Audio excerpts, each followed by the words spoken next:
Greetings, Cyberdogs and citizens of the Interbubs! This is ReNDoG coming at you from the depths of the Moleshire Lake in this Let's Play Minecraft Survival series. How's everybody out there doing on planet Earth today, man? I hope you guys are doing well. I thought we'd kick things off today with a little bit of a bath in the lake that we created a few episodes ago. I've been working with spiders deep underground for many hours now, guys, and I gotta tell you, things are starting to get a little bit ripe in the bodily regions of the ReNDoG. You know what I'm saying? Oh my goodness. I needed to get a little bit of a clean going on, because, man, things are getting a little bit stanky up in here. Anyway, guys, welcome back to another episode of Minecraft Survival. I'm very excited about today's episode, guys. Going to have loads and loads of fun, lots of cool things to do. I thought we'd kick things off working a little bit more on our waterfall that we started a few episodes ago. We've been working on a quadruple spider XP farm deep underground, somewhere in that direction for a couple of episodes, and I'm getting a little bit tired of getting my butt bitten over and over by those disgusting arachnid beasts, and I wanted to get a little bit of fresh air today. So let's work a little bit in this area. We started this project a few episodes ago trying to get a bit of a water feature here in the Moleshire. It's looking really nice, but I would like to start to improve the sides of the waterfall, and I'd also like to start working on a little bit of a bridge up here. Got some really nice ideas from you guys in the comments about what we could potentially do up here to connect the waterfall to this little lake, which is a runoff from the fields of the dog. And I got some nice plans cooking up in my brain. Let's see if we can make that happen today. By the way, guys, I want to say a big thank you to everybody for the amazing comments that you guys have been leaving me in this series. I know I say this every now and then, but guys, I really appreciate it, man. Lots of you guys out there have been giving me loads and loads of feedback on the series, and so much love for the series too. Makes me very, very happy to see how many of you guys out there are enjoying what we are doing out here in Minecraft Survival. We're going to be doing a little bit of work on the quadruple farm, maybe a little bit later in the episode. Maybe we won't do any work per se, but I do want to show you some of the progress that I've made. You might have spotted that there is some railway lines going on over there. Oh, babe, I've been working hard off camera on building a railway line that's going to be able to take us all the way to the spider farm, all the way back, and another line that is going to be able to bring all of the items that we get from the spider farm up into the storage hole. So we've got a couple of bit more bits of technical work to do for the spider farm, and I'm going to show you guys all that progress a little bit later on today. But for now, I want to focus on getting this area a little bit beautiful. Been working on getting some detail into the mountainside over here. And I want to try and make sure that we future-proof this a little bit, right? A few episodes ago, we were talking about the new textures coming up in Minecraft 1.13, and we identified some interesting things. Number one, we don't want to be doing too much block variation with the new textures, right? And number two, mossy cobblestone and andesite in the new texture looks really, really good together. So we want to try and work a little bit on that, and I want to try and keep my block variation down to a minimum, really. Just using smooth stone, cobblestone, andesite, and mossy cobblestone, I think, is a really great block variation for the Moleshire build over here. Anyway, let's just sleep this night away before something bad happens. But I've got some real nice ideas, as I mentioned, for this particular area of the Moleshire, and I want to start working on that today with you guys. I think that's going to be awesome. I want to deal with this giant wall of smooth stone over here, though. This is not looking too good right now. In fact, we're going to have to do a lot of terraforming along the entire cliff face of the molehole here, right? Lots and lots of things to do to try and make this look a little bit less vanilla generated, a little bit more Moleshire-y, trying to keep it nice and consistent with the build style that we're doing here. So maybe what we can do is, I don't know, dig out a little bit of a cave here. That could be pretty sweet, right? Maybe we have like a little bit of a cave going inside into this section of the wall of the molehole, and I don't know, maybe this could be like a secret entrance or something. I don't know, we've been talking quite a lot about secret entrances. I like secret entrances in Minecraft bases. I think they're pretty cool. We did a couple of them in our first Minecraft survival series, and they turned out pretty well, actually. Looked really, really cool. But yeah, that looks a little bit better. Let's take a look from here at what we're doing. Yeah, already just adding a little bit of depth into that mountainside has helped quite a lot, right? Probably want to get a little bit of block variation in there too. And I think I've got some leaf blocks in here too. Yeah, let's get a little bit of leaf action going. I want to use the leaves to kind of hide a little bit of the dirt that I've been adding into the wall here. I think it's good to have a little bit of brown there, or it looks way too grey, right? It starts to look like there's absolutely no life at all. And the Moleshire is, of course, a very lush area, right? There's a lot of trees going on. A lot of foliage is growing up here in the Moleshire, and we want to promote that by adding a few shrubs and a few bushes here and there. And, of course, these bushes are a great way to get light into our builds also, right? And we've been doing that quite a lot in the series. Let's do a little bit of a light feature over here. So we'll add a torch back there. We probably want to go one block down, actually, just so that it's a little bit more hidden, and maybe we can get a slab. Oh wait, that slab's actually going to kill the light source there, so maybe a slab like that, and then we can sort of thicken this bush a little bit just to hide that light source a little bit more. And yeah, you can't even see it now, but at night that's going to have a nice little glow to it. And maybe we just increase the size of this bush just a tad over there. You know, doing detail work like this, you can do as much or as little as you like, right? And I guess the way that I do it is I just put some blocks down, take a step back, have a look at what we've done, and if it feels like it's too busy, then we remove some blocks. If it feels like it's not busy enough, we add a few more blocks in. And I think that's looking good, right? This kind of makes sense. There's a lot of water flowing down here, so this is going to be a pretty overgrown area. There's going to be a lot of stuff growing here, and we want to make sure that we represent that with a lot of green. We probably want to get a few grass blocks in here to grow a few flowers, maybe get a little bit of grass growing here too, a little bit of tall grass cooking. That should look pretty good. But tell you what, guys, give me a moment to get this cave looking real fancy, and then we'll get back together and start working on a little bit of a bridge thing over here at the very top of the Moleshire. Oh yeah, baby, that little cave is coming together real nice at the back of the Moleshire, Cyberdogs. Looking beautiful, man. Adding a little bit of a point of interest to the Moleshire when we come in from the railway lines, right? And we can see it there in the left-hand side of our peripheral. Very nice. I want to get a little bit more detail into the cave itself, though. I thought I'd bring you back for this because it's going to be a little bit interesting. We're going to do some cool stuff with this particular cave entrance. I've tried to line the cave entrance with a little bit of foliage. I still need to work a bit on trimming it, though. It looks a little bit diagonal over here, but I think it's a really nice little thing that we've got here in the wall, and I've basically got a bunch of block variation in here. We probably need to do a little bit more work on the back of the wall here. Maybe we add another sort of layer of depth into it, and we can just get a few more of these alternating blocks here in the back of the cave. But we also want to get a bit of a light source going on back here, right? So I'm thinking maybe what we should do, maybe this is a good spot for a light source. Let's get a light source way back into the depths of this cave, and what we can do then is just sort of fill this cave with a little bit of leaf action, a little bit of foliage going on in here, right? Let's just fill it up. The thing could be, and of course this cave has been here for a very, very long time, so there's been a lot of moss and algae and all that sort of stuff has grown into this cave, especially considering it's so close to the waterfall too, right? And with a little bit of leaf action in here, that light should shine through here quite nicely. We should get a nice little glow at night inside of this cave, right?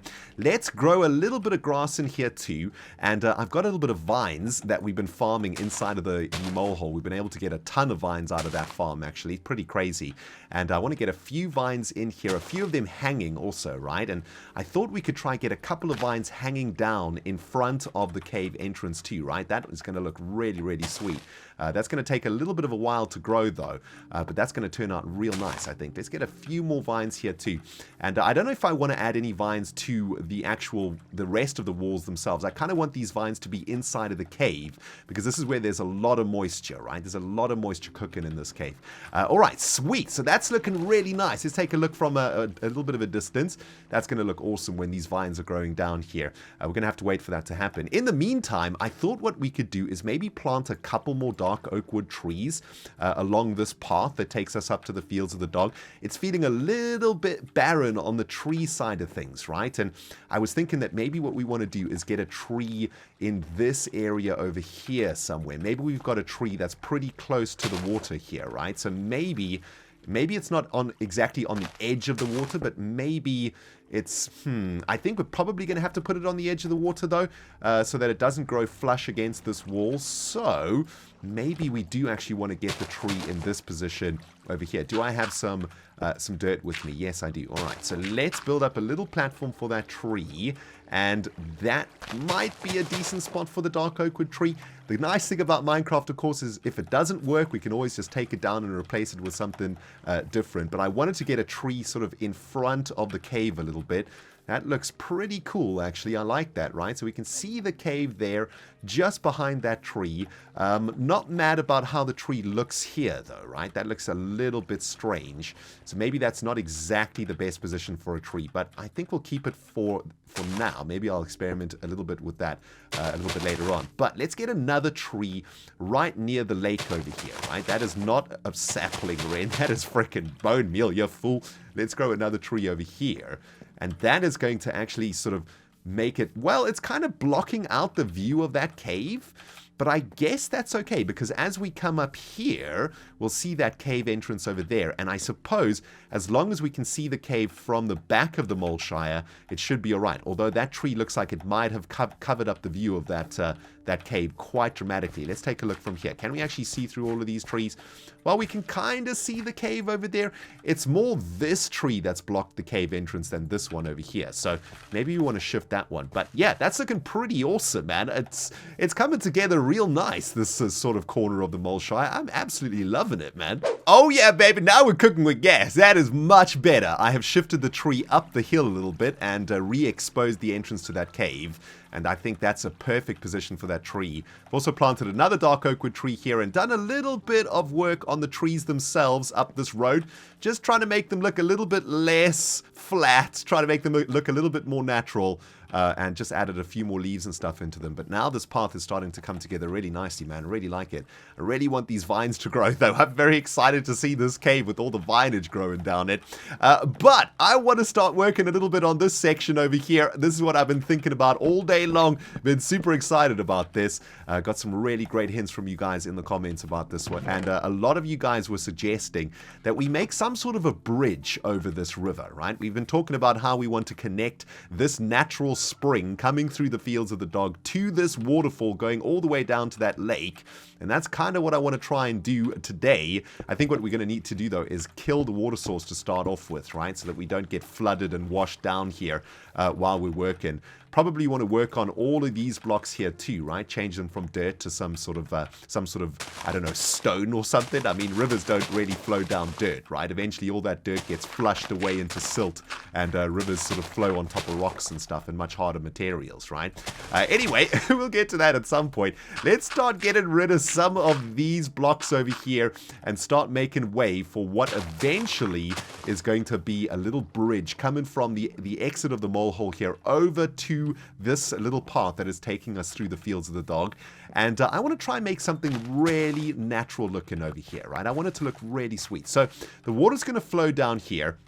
And I'm thinking, this is the Moleshire. We've got gobbets that live here, right? The gobbets are a very, well, unindustrialized race. They are chilling. They don't really care about technology. They just use wood and stone and stuff to make their buildings and make their houses. So we don't want to have anything too advanced here for a bridge. We want to make something that looks really, really natural. And what I'm thinking is that originally in this position, maybe there was a sort of, I don't know, like a natural area where you could hop over the river, right? So, for example, let's just get a little bit more water flowing here, just so that we can sort of get our minds around how it might look like. Let's just get a couple more water sources here flowing. So, before the gobbets got here, there was a little bit of a babbling brook that flowed all the way down there, and maybe there were a couple of stones like this that you could hop over, right? Sort of stones in the middle of the river. And when the gobbets saw this, I guess what they thought, well, we could probably make a very, I don't know, crude or sort of rudimentary bridge to take us over this little babbling brook. And I reckon that's exactly what we need to do. Just a very small little wooden bridge of some kind that's going to take us over this area here. Maybe it only goes up one block. It's a very, very simple bridge design that we can make out of spruce logs or spruce fences or something like that. But the sun is going down, which is a little bit scary. However, I do want to see what our cave looks like at night, so we're gonna risk it. We're gonna risk a little bit of nighttime over here to see what that cave looks like, and already we can see that sort of glowing effect coming from deep within that cave. That looks awesome, doesn't it? Oh man, I absolutely love that. And we've also got the light source in there, in that bush over there, that's sort of glowing out of that waterfall. Let's just let the night come up a little bit more. Come on, moon, you need to rise a little bit faster. I want to see what this looks like. Actually, let's get rid of this torch over here. That's it's kind of ruining the lighting effect a little bit. Here we go. Let's have a look. Oh, man, look at that. Glowing so nicely. Can we see it all the way from down here? Yeah, we can definitely see there's some glowing going on. And let's just walk up the path a little bit. Oh, that looks fantastic. Love it, baby. Let's sleep the night away, though. This is getting a little bit risky. All right, Cyberdogs, the waterfall has been prepared for floodage. I have made it look a lot more natural. This looks a lot more like what a rapid waterfall might look like, right? As this water is flooding down this mountainside. I think that's looking really cool.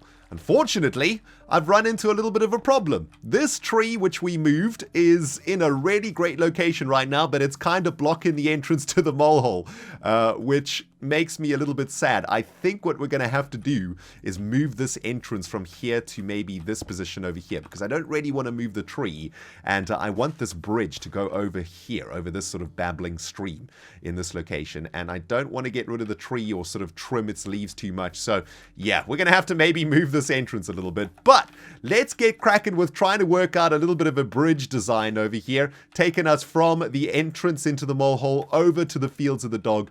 And I want to try and make this bridge as very simple as possible, right? I don't want to do anything too fancy out here. The gobbets are a very humble race, as we know. They don't really care for fancy jazz. So why don't we just start off with maybe a couple of oak wood logs over here, and we're going to make this particular bridge out of, I think, spruce wood planks looks pretty cool, and maybe we're going to splash in a couple of oak wood planks too, right? Let's start with the slabs, rather. These aren't planks, these are slabs. Let's start with just going one block up, I think, right? We don't want to do anything too crazy here with this bridge. Although it looks like we might have to go 2 blocks up, because that's 1 block higher than this is over here. So maybe we go 1 block up like this and just get a little bit of block variation in here too, right? Just a splash of block variation. I like adding a little bit of oak into spruce wood builds like this. It just implies that this piece of the wood is maybe a little bit drier than this bit. Maybe it's a different type of wood that they used for this section of the bridge. Maybe we can do a little bit more of that. There we go. And as we come across here, we're probably going to need to go down 1 block. Actually, that's sort of, well, we don't have to make this bridge go up and down perfectly symmetrically on each side, right? We can just do exactly the same on this side that we did on the other side, and that sort of makes for us a fairly decent little bridge. I think that looks pretty cool, and maybe what we can do is even have one of the planks missing. Maybe this plank is missing, right? Implying that this bridge is not really well taken care of by the gobbets. You know, they don't put a lot of effort into making sure their bridge is safe. There's not a lot of health and regulation in the Moleshire, health and safety regulation in the Moleshire, so shall we say. And that looks pretty cool. I mean, maybe what we can do here is raise these support beams up by 1, just so that they're sort of flush with these ones. And actually, that might just be good enough for us. Maybe we want to get a little bit of rails in here, though. Maybe there is a little bit of safety going on. So maybe we have a few rails like this. And I think I've got some spruce ones here, too. And maybe these rails are completely not completed either, right? Just to show that this bridge isn't really looked after very well. And I guess that looks pretty cool. I kind of like that, man. Cyberdogs, I've been going back and forth on how I feel about this bridge design. I think it's looking pretty awesome, but I don't know. Sometimes when I look away and then I look again, it doesn't look so awesome. But then when I look away and I look again, it looks awesome again. I'm not really sure. What do you guys think about this? Please let me know in the comments below, okay? Need a little bit of feedback on this bridge. I've added a little bit more detail to it, which I think is helping to bring it together. Added a little bit more rock features around here. I've increased the height of some of the support pillars, which I think is cool, sort of breaks it up a bit. And I've added a bit of detail into the road leading into the bridges. A couple of planks over here, suggesting that when the gobbets built this bridge, they just left the excess wood on the ground. They didn't really care about it that much. And yeah, I think it's awesome. I've also added water into the waterfall also, which looks really cool, by the way, flowing all the way from this lake, all the way down the waterfall, kind of in a rapid fashion. And this looks a little bit strange, actually. I'm not entirely mad about that. Maybe we need to get a little bit more flow going over here. And yeah, I'm going to have to work a little bit on that, actually. Hang on, that did not quite work out the way that I wanted it to. Anyway, the water looks pretty cool, flushing down the waterfall. And from down here, the bridge looks pretty cool. I mean, look at that. looks pretty sweet when we're walking up the path, right? The water kind of brings the build together a little bit, I think. And yeah, let me know what you think about the bridge, guys. Very keen to get your feedback. Oh my goodness, Cyberdogs, we are running out of time for today's episode. There's one more awesome thing that I need to show you before I say goodbye. We've done a great workout here on the waterfall, but off camera and on stream, I have been working on a railway line that is going to be taking us all the way to the quadruple spider spawner that we've been working on. And I want to show you guys exactly what that looks like right now. Let's go on a little bit of a train journey. We're going to take this line, which should, in theory, take us all the way over to the quad spider spawner. There's actually 2 railway lines coming out of the quad spider spawner at the moment. The one railway line is going to be for transporting us. The other railway line is going to be for transporting string and spider eyes that we're going to be getting from the quadruple spider spawner. And that's going to be a very interesting part of this project because I want to be able to deliver those string and spiders directly into the storage hole. I'm going to have to try and figure out a way to do that. But as you can see, that railway line takes us all the way over here, and I've dug out a little bit of a chamber which is going to become the station of the Spidomatic, which is what I'm going to be calling this farm, guys. The Spidomatic. I think that's a great name. And we're going to take a staircase down here, and in this chamber over here, we're going to be building some sort of a spider killing facility where we can kill these cave spiders to get their string XP balls and eyeballs. And yeah, did a lot of that stuff off camera, and it was pretty grindy, but I'm very happy with how it turned out. And we're going to be doing a little bit more work on this railway line itself over the next few episodes, see if we can get it looking awesome and see if we can actually get some sort of an item delivery system coming out of the Spidomatic. That's going to be awesome. But unfortunately, guys, that's going to bring us to the end of today's episode. It's been a very busy day of Minecraft for me. Hope you guys have enjoyed the episode. Let me know what you think about the bridge, and hopefully next episode we can get back to working on our quadruple spider farm, see if we can get that thing up and running. And yeah, we also made another little bridge over here that we spoke about in the previous episode. So everything's coming together real nice. Thanks for watching, guys. ReNDoG signing out from the Moleshire. Don't forget to hit the like button if you enjoyed the episode. And as always, if you are enjoying the series, why not subscribe to the channel, man? You can keep up with this series and all the other awesome series on my channel. Thanks for watching, guys. ReNDoG signing out. We'll smell you all in the next episode.